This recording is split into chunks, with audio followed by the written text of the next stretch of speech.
Là, on a réglé ça. Mais vous allez voir plus tard, il y a quelques séances d'entraînement qu'on a fait qui n'a aucun rapport avec l'haltérophilie, qui a un rapport plus au développement moteur et au développement des patrons moteurs. C'est ce qui est le sujet ce matin.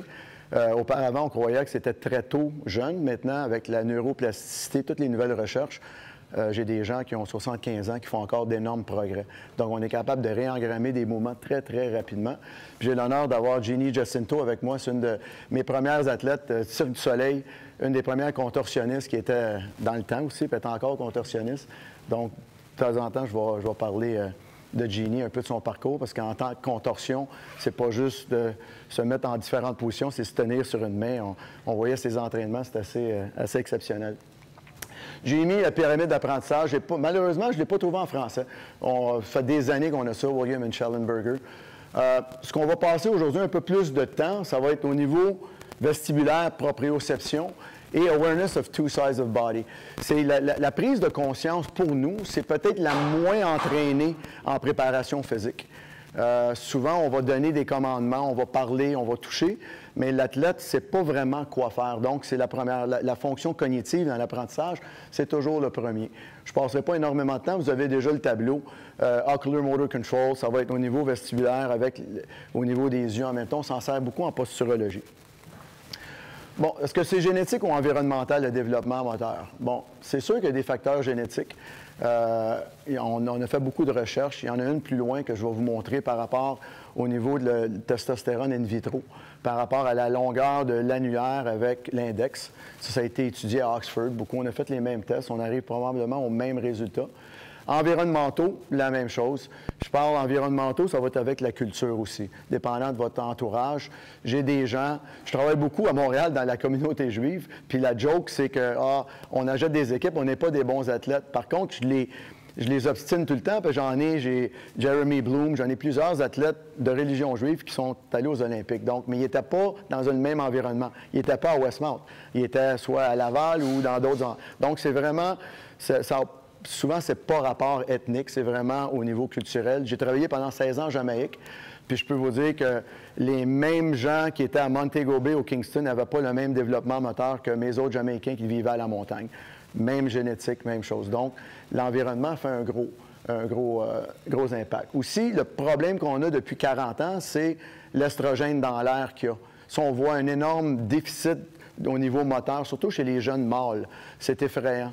Ça cause des gros problèmes. Il y en a dans le plastique, c'est ça qui est le plus gros problème. D'ailleurs, une récente étude a démontré que quand vous mangez la part des poissons, c'est plein de filaments de plastique. On ne le voit pas. Lorsqu'on lave notre linge, les filaments, les fibres synthétiques vont dans les réseaux, puis ça ne se file pas. Puis là, les poissons l'absorbent. Mais ça veut dire que tu manges l'estrogène à journée longue. Ça crée d'énormes problèmes, pas au niveau physique.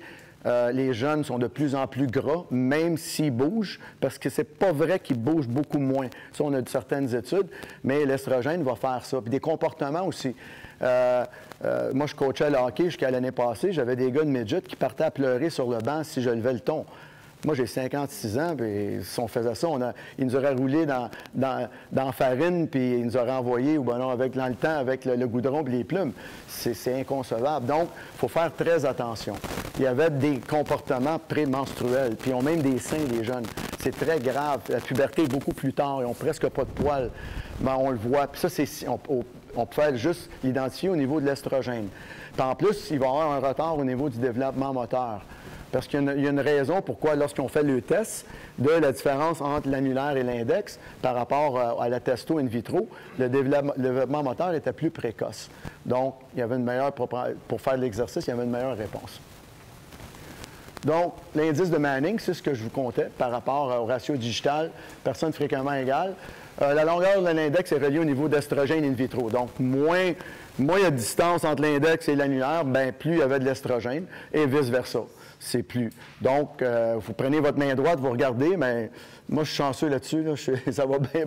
Mais il y a aussi pour les maladies du cœur aussi, puis les psychopathes aussi, ils ont le même type. Donc, c'est bon, on peut se ramasser en prison. Ils ont fait, à Oxford, Manning, ce qu'il a fait, c'est un chercheur, il est allé dans une compétition de sprint de 100 mètres, puis il a pris les 10, il a tout mesuré le ratio au niveau, il appelle ça 2D, du deuxième doigt et quatrième doigt. Puis il a donné tous les gagnants. Puis c'est arrivé exactement, juste par ça. Donc, ils sont aperçus qu'il y avait d'autres choses par rapport au niveau de la puissance puis au niveau de l'accélération. Donc, c'est sûr que ça ne se contrôle pas bien. Par contre, si la maman elle a une bonne alimentation, bien là, on parle au niveau estrogène, testostérone, ça pourrait influencer.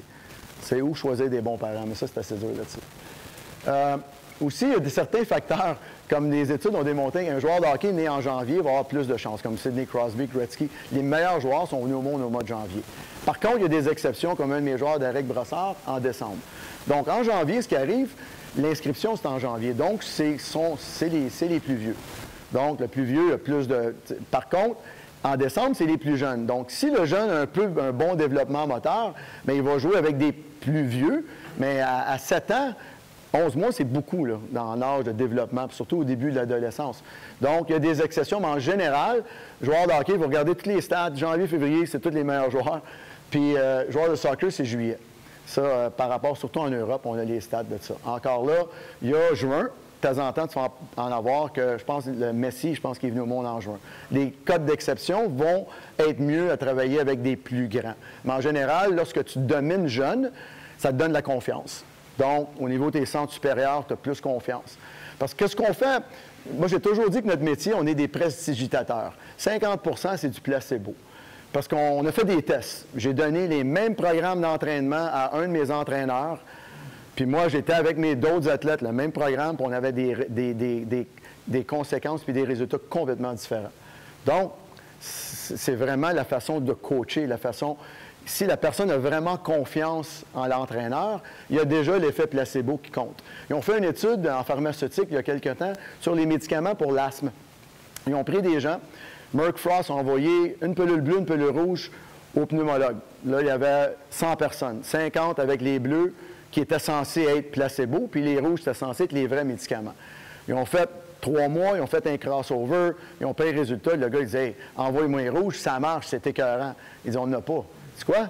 Il dit « Il n'y en a pas, ça n'existe pas. C'est tous des placebos. » Donc, ils ont même découvert que quand le médecin croyait aux médicaments, il y avait un impact sur le client. Magic Johnson, il l'a toujours dit, il n'aurait jamais été sauvé du VIH ou du sida avec les conséquences qu'il y a sans son médecin chinois qui avait que... Du moment, le monsieur, c'est un spécialiste du système immunitaire, puis il arrivait dans juste le fait d'y parler, il se sentait mieux. Donc, notre job aussi, il faut faire attention. Encore là, ma mère, c'est une bonne cuisinière, mais mes sœurs ne sont pas capables de faire ses tartes. Ils ont la même recette, la même chose, les mêmes ingrédients. La chaleur des mains, c'est comme ça. Le coaching, il y a vraiment, il ne faut jamais négliger, j'appelle ça placebo, c'est peut-être pas un vrai mot, mais notre effet de persuasion, puis pour la même qualité. Donc, au niveau du développement moteur, vous allez avoir ça. Dans l'environnemental, comme je parlais au début, il y avait par rapport au niveau climatique, mais environnement stimulant. Les jeunes, je parlais avec Ginny, ses enfants, il en a 2 ans et 5 ans, déjà sont dans la musique, déjà ils font des exercices, sont dans le cirque. C'est facile aujourd'hui, on a des belles gardiennes, ça s'appelle Facebook, ça s'appelle télé, ça s'appelle jeux vidéo. J'ai été coupable, mon garçon a 18 ans, puis c'est facile, c'est le fun. Hey, on ne change pas notre vie, on a des enfants, mais ça change. Nous autres, j'ai 6 sœurs. Je peux vous dire qu'on jouait dehors beaucoup, puis mes parents s'impliquaient énormément. Il n'y avait pas de télé vraiment, on en avait un peu, mais on avait le 2 et le 10 dans le temps. Donc, c'est vraiment important de les faire bouger énormément. Aussi, ce que j'enseigne, on sait que les récepteurs du pied sont très sensibles, sont plus sensibles que l'œil. Donc, il y a beaucoup de récepteurs patiniens dans le pied qui sont sensibles au niveau des pressions. Il y a un peu de Ruffini aussi au niveau de l'étirement. Donc, je dis tout le temps aux gens qui ont des jeunes enfants de brosser le pied, surtout près du bain. Le dry brushing, même pour les adultes, c'est excellent. C'est pas juste pour enlever les peaux mortes. Ça stimule le fascia. Les mécanorécepteurs sont dans le fascia. Donc, ça crée au niveau de la lymphe des mouvements, mais pour l'enfant, ça va stimuler l'aponévrose plantaire. La même qu'on sert pour le petit chapeau. Parce que les enfants ne sont pas stimulés aujourd'hui. Ils se promènent tous avec des souliers. Ça, c'est pas normal. Je me promène pas avec mes patins et mes bottes de ski. C'est des souliers de course. Eux autres sont quand même assez rustiques, sont quand même moins, mais depuis que les gens ils portent des souliers de course, le pied s'aplanit. Mais promenez-vous en bottes de ski ou en patin, vous allez voir que vos pieds vont être maganés. Donc, c'est pas... Pendant des siècles, on se promenait en sandales ou en gogoon où on n'avait aucun support dans nos souliers. Là, on les met dans des enfants qui ne marchent même pas. Regardez dans les pouces-pouces, vous allez voir plein d'enfants qui ont des gros souliers à renfort. Ça n'a pas d'allure, ça. Puis les pieds sont très petits. En Jamaïque, mes collègues, même chez les filles, portaient 2 points plus grands que mon épouse. Mais les marches nu-pieds, le pied était musclé.